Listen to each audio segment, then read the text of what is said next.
بسم اللہ الرحمن الرحیم۔ البقرہ اور آیت نمبر ہے 123۔ اللہ کے فضل و کرم سے اس کی تلاوت کرتے ہیں۔ وَاتَّقُوا يَوْمًا لَا تَجْزِي نَفْسٌ عَن نَفْسٍ شَيْئًا وَلَا يُقْبَلُ مِنْهَا عَدْلٌ وَلَا تَنْفَعُهَا شَفَاعَةٌ وَلَا هُمْ يُنصَرُونَ۔ اللہ اکبر۔ وَاتَّقُوا اور ڈرو، یومن اس دن سے لا تجزی نہیں کام آئے گا، نفسن کوئی نفس، ان نفسن کسی نفس کے، شیئن کچھ بھی، ولا اور نہ یقبلو قبول کیا جائے گا، منہا اس سے، عدل کوئی بدلہ، ولا تنفعوہا اور نہ ہی نفع دے گی اسے، شفاعتن کوئی سفارش، ولا ہم اور نہ ہی وہ، ینصرون مدد کیے جائیں گے۔ کیا فرماتے ہیں اللہ سبحانہ و تعالی؟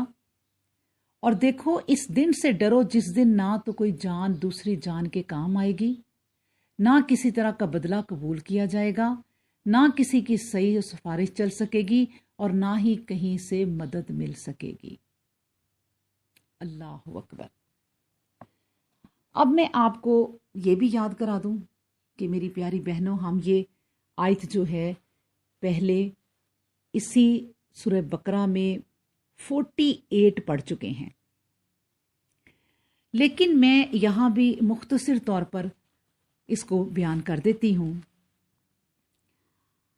اب دیکھیں کہ بنی اسرائیل جن کا ذکر ہو رہا ہے، ان کو اللہ سبحانہ و تعالیٰ نے کس قدر انعامات سے نوازا،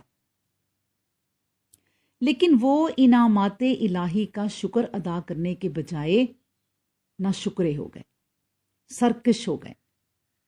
انہوں نے انعامات الہی کو انعام سمجھنے سے ہی انکار کر دیا، اور کیا کہتے تھے کہ یہ تو ہمارا حق ہے۔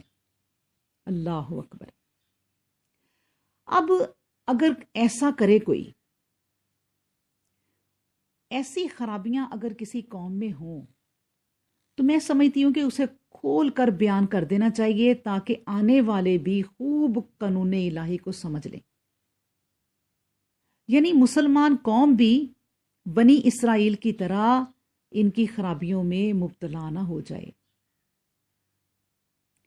قوم بنی اسرائیل سے دریافت کیا جائے گا کہ جس قوم کی تمام تاریخ ان سیاکاریوں اور بدعملیوں سے بری ہوئی ہو، اس کے لیے اس کے سوا اور کیا فیصلہ ہو سکتا ہے کہ اسے ہمیشہ کے لیے، یعنی ان کی حالت کے بدلنے تک، تخت و سلطنت سے محروم کر دیا جائے اور وہ غلاموں کی زندگی بسر کریں۔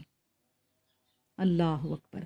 یہ سب سے بڑی انسانوں کی محرومی ہے کہ اگر ان سے ان کی سلطنت چھین لی جائے اور وہ غلام بن جائیں کسی اور کے، تو وہ کسی قابل نہیں رہتے۔ اب دیکھیں کہ اگر ایک شخص کسی جرم کا مرتکب ہو اور اسے عدالت میں پیش کر دیا گیا ہو، تو سزا سے بچنے کے لیے صرف یہی صورت ہو سکتی ہے کہ نمبر 1 تو یہ کہ کوئی دوسرا شخص اپنے آپ کو پیش کر دے کہ مجرم کو چھوڑ کر مجھ سے مواخذہ کرو۔ لیکن اس میں اللہ سبحانہ و تعالیٰ کیا فرماتے ہیں؟ وَاتَّقُوا يَوْمًا لَا تَجْزِي، ڈرو اس دن سے کہ نفس عن نفس شیئا، کوئی نفس کسی نفس کے کام نہیں آئے گا۔ لیکن یہاں دنیا میں چلو ٹھیک ہے، اگر کسی کو سزا ملتی ہے یا ہم کوئی مجرم ہوتا ہے، وہ کہتا ہے کہ اس کی جگہ مجھے سزا دے دو۔ دوسری چیز ہے سفارش ہو جائے اور یوں اس کی جان کی خلاصی ہو جائے۔ لیکن اللہ کیا کہتا ہے؟ وَلَا يُقْبَلُ مِنْهَا شَفَاعَةٌ، وہاں تو کسی کی سفارش بھی قبول نہیں ہونی۔ یہاں پھر کیا ہو؟ جرمانہ اور معاوضہ ادا کر دے، کہ یہ بھی نجات کی ایک صورت ہے۔ اللہ اکبر۔ یعنی اللہ کیا فرماتے ہیں کہ وَلَا يُقْبَلُ مِنْهَا عَدْلٌ، ولا تنفعوها شفاعت، نہ کوئی بدلہ کام آئے گا، عدل، اور نہ کسی کی سفارش ہی کام آئے گی۔ بے یار و مددگار اگر اپنی قوت سے کام لے اور ملزم کو چھڑا لے، یہ بھی یہاں ہو سکتا ہے۔ لیکن جن لوگوں نے حق پرستوں کی مخالفت کی، سچائی کے فنا کرنے کی فکر میں رہے، انکار و سرکشی میں زندگی بسر کی، ان کے لیے نجات کی کوئی صورت نہ ہوگی۔ انہیں اپنے اعمال کا آپ جواب دینا ہوگا، اور وہ دن یعنی قیامت کا دن ہوگا کہ کون کسی کے کام آئے گا، جس کے متعلق اللہ تعالیٰ کا ارشاد ہے کہ یوم یفر المرء من اخیہ و امیہ و ابیہ و صاحباتہ و بنیہ، اور اس روز آدمی اپنے حقیقی بھائی سے راہ فرار ڈھونڈے گا اور ذرا برابر اس کے کام نہ آئے گا۔ اسی طرح اپنی ماں اور اپنے باپ سے اور اپنی رفیقہ حیات بیوی سے اور اپنی اولاد سے بھی بھاگے گا۔ اس دن ان میں سے ہر ایک پر ایسا وقت آن پڑے گا کہ اسے اپنے سوا کسی دوسرے کے متعلق ہوش اور خیال ہی نہ رہے گا۔ اللہ اکبر۔ قیامت کے میدان میں ایک شوہر اپنی بیوی سے کہے گا، اے میری شریک حیات، میں نے دنیا میں تیرا کیسا خیال رکھا؟ وہ کہے گی بہت اچھا، میں نے کسی طرح کی تمہیں کبھی کمی نہیں ہونے دی۔ وہ کہے گی بے شک۔ اس طرح وہ اپنے دنیا کے احسانات سارے جتا کر کہے گا کہ آج مجھے اپنی نیکیاں دے دو۔ تو وہ کہے گی آج تو مجھے تم سے زیادہ ضرورت ہے۔ کوئی کسی کے کام نہیں آئے گا۔ لن تنفعکم ارحامکم و اولادکم یوم القیامہ یفصل بینکم واللہ بما تعملون بصیر۔ اگر تمہیں کوئی توقع ہو کہ تمہاری اولاد اور رشتہ داریاں قیامت کے روز تمہارے کچھ کام آ سکیں گی، تو یہ تمہاری خام خیالی ہے۔ اللہ تعالیٰ مسلمانوں اور کافروں کے درمیان جدائی ڈال دے گا، اور اللہ تعالیٰ تمہارے اعمال پر اچھی طرح نظر رکھے ہوئے ہے۔ بس جب حقیقت یہ ہے تو کسی کی خاطر جھوٹ کیوں بولا جائے؟ اب اللہ سبحانہ و تعالیٰ فرماتے ہیں کہ وَلَا تَنْفَعُهَا شَفَاعَةٌ وَلَا هُمْ يُنصَرُونَ، کسی کی سفارش کام نہیں آئے گی۔ سفارش کا ذکر، شفاعت کیا ہے؟ دیکھیں، اس کی میں مثال آپ کے سامنے پیش کرتی ہوں کہ حکومت ملزم پکڑ لیتی ہے، قانوناً وہ مجرم قرار پاتا ہے تو اسے سزا ملنا ضروری ہے، مگر ایک رکن سلطنت میں اس کی سفارش کرتا ہے۔ حکومت کو اندیشہ ہوتا ہے کہ اگر میں نے اس کی بات نہ مانی تو یہ شخص سلطنت میں بہت خرابیوں کا موجب ہوگا، اس لیے روب میں آ کر وہ مجرم کو چھوڑ دیتی ہے۔ اس سفارش کو سفارش و وجاہت کہتے ہیں، یعنی وجاہت۔ اگر کوئی شخص اللہ کی جانب میں اس قسم کا عقیدہ رکھتا ہے تو اس کے کفر و شرک میں کسی کو کوئی کلام نہیں۔ تعالی اللہ عما یقولون، اللہ ان تمام باتوں سے پاک ہے۔ وہاں کوئی وجاہت نہیں، وہاں کوئی سفارش نہیں۔ وَخَشَعَتِ الْأَصْوَاتُ لِلرَّحْمَنِ فَلَا تَسْمَعُ إِلَّا ہَمْسًا، وہ دن ایسا ہوگا کہ اللہ رحمان کے سامنے سب کی آوازیں خاموش ہو جائیں گی، اس سناٹے میں کوئی آواز سنائی نہیں دے گی مگر صرف قدموں کی آہٹ۔ لمن الملک اليوم للہ الواحد القہار، آج کے دن کس کی بادشاہی ہے؟ کسی کی نہیں، صرف اللہ واحد القہار کی۔ ذرا خیال کریں کہ کون ہے جس کی وجاہت وہاں کام آئے گی؟ کسی کی نہیں، ہرگز نہیں۔